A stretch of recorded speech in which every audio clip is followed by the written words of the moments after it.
Bienvenue sur Planète Actuelle, la chaîne qui vous met au parfum des informations en Afrique. Dans cette vidéo, nous revenons sur une déclaration explosive de Kémy Séba autour du panafricanisme, du néocolonialisme et de la place du Bénin dans les grands bouleversements géopolitiques actuels. Entre critique de la France, défense de la souveraineté africaine et débat autour d'un possible rapprochement avec l'AES, ce discours soulève des questions majeures pour l'avenir du continent. Le Bénin doit-il continuer dans le système actuel ou envisager une autre voie? Regardez cette vidéo jusqu'à la fin, car ce qui est dit ici pourrait bien relancer un débat profond sur l'indépendance réelle de l'Afrique. Like, abonne-toi et active la cloche de notification pour ne rien rater.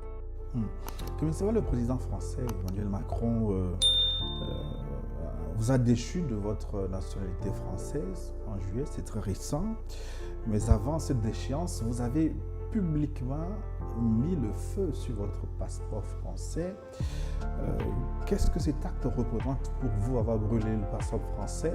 Un document que beaucoup convoitent, au prix de leur vie parfois. Parce que le système néocolonial a réussi à ériger, à créer une image via une ingénierie sociale pluriséculaire selon laquelle la France et l'Occident étaient le paradis du reste de l'humanité.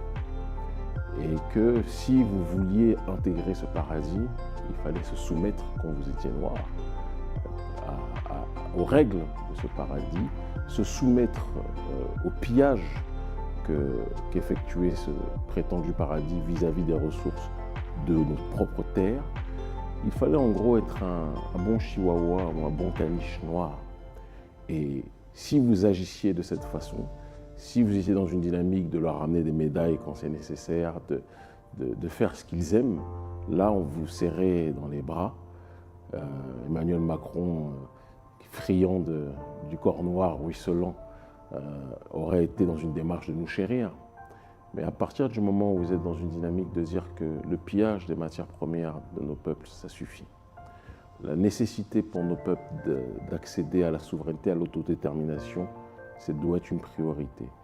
Le fait est qu'aujourd'hui, notre peuple ne veut être soumis à aucune entité. Le narratif d'ailleurs du système néocolonial, c'est de dire que quand on dénonce le néocolonialisme français, ça voudrait dire qu'on est des agents russes. Ils ont dit la même chose avec le Lumumba, ils disaient que c'était un agent soviétique. Ils ont dit la même chose au sujet de Mandela en disant que c'était un pro-soviétique. Ils ont dit dans un autre ordre d'idée la même chose du militant diasporique Malcolm X en disant que c'était un militant communiste pro-Union soviétique. Alors que notre message est très simple. On dit simplement que nous nous opposons à ceux qui veulent piller nos ressources, quels qu'ils soient, et nous nous allions à ceux qui veulent être dans une dynamique de renverser aussi l'ordre mondial unipolaire dans lequel nous sommes pour contribuer fortement à l'établissement d'un monde multipolaire. Et donc, Emmanuel Macron a cru nécessaire de déchoir la nationalité parce qu'il estime que les Africains n'ont pas le droit de dénoncer le néocolonialisme. Et beaucoup de Français qui sont parmi les partisans que nous avons, j'ai une majorité de sympathisants issus de notre peuple évidemment, sur le continent, dans la diaspora, mais j'ai aussi des gens dans le prolétariat français ou européen ou occidental qui sont des partisans farouches du combat que nous menons, qui comprennent la nécessité de la justice sociale, de l'égalité. Et beaucoup d'entre eux ont compris que le combat que je mène n'est pas un combat contre les Français ou contre les Occidentaux dans leur globalité, mais contre une oligarchie néolibérale qui asphyxie son propre peuple et qui asphyxie évidemment les peuples du Sud global. Et nous avons décidé, avec les membres de mon staff, de notre organisation, qu'il fallait effectuer un symbole rappelant qu'on ne pouvait pas me menacer et qu'on ne peut plus menacer l'homme noir et la femme noire au XXIe siècle. Je suis né en France, c'est une réalité. Je suis, comme certains le disent, un afro-descendant. J'ai vécu 29 ans de ma vie en France, je ne vais jamais le renier. Et tous les Français ne sont pas Emmanuel Macron, tous les Français ne sont pas le gouvernement français. Il faut qu'on soit clair. Et c'est pour ça que dans le meeting, il y avait des Français qui venaient aussi.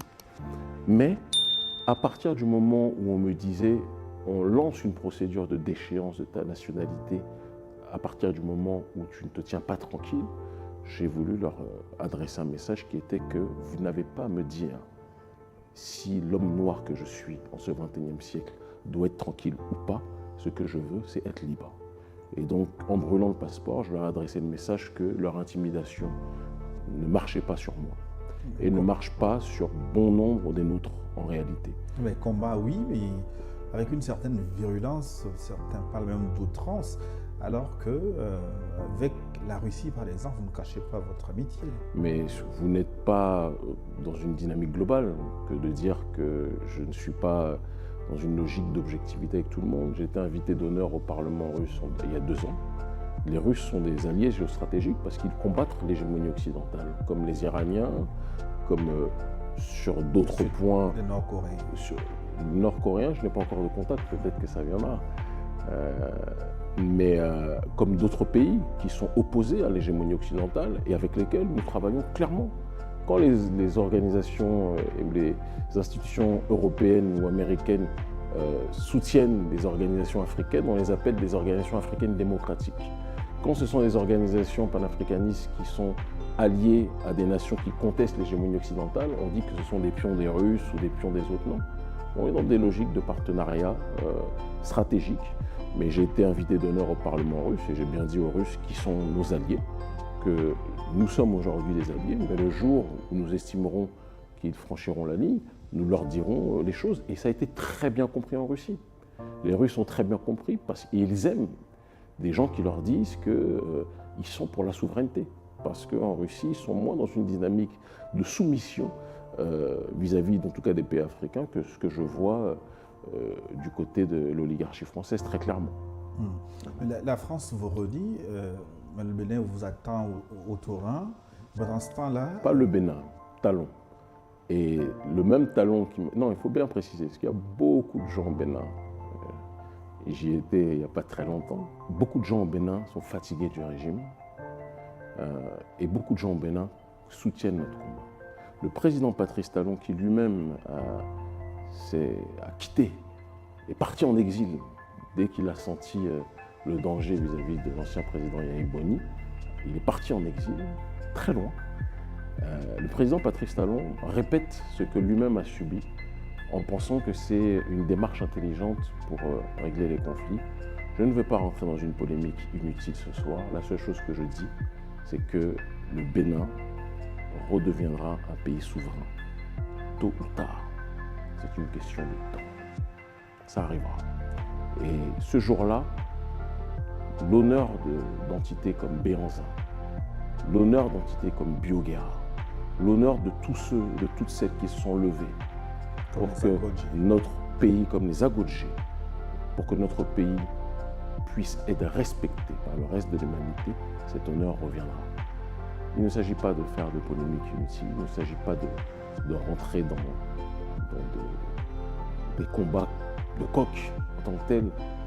Mon problème, vous savez, je vais aller même plus loin. Ce n'est même pas Talon.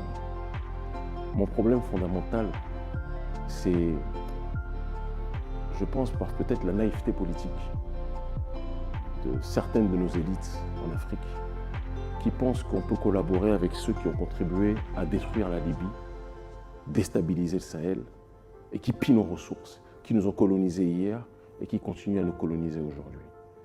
Et ce qui me fait mal, c'est que j'ai fait partie de ceux qui, lorsque Talon a été élu au début, j'étais très heureux. Parce que, comme beaucoup d'autres, j'ai cru que c'était une voix souverainiste par rapport à quelqu'un comme Lionel Zinsou. Parce que j'étais persuadé que Patrice Talon allait rentrer dans une dynamique de rupture épistémologique et refuser les liens avec la France-Afrique. Le temps, malheureusement, m'a donné tort.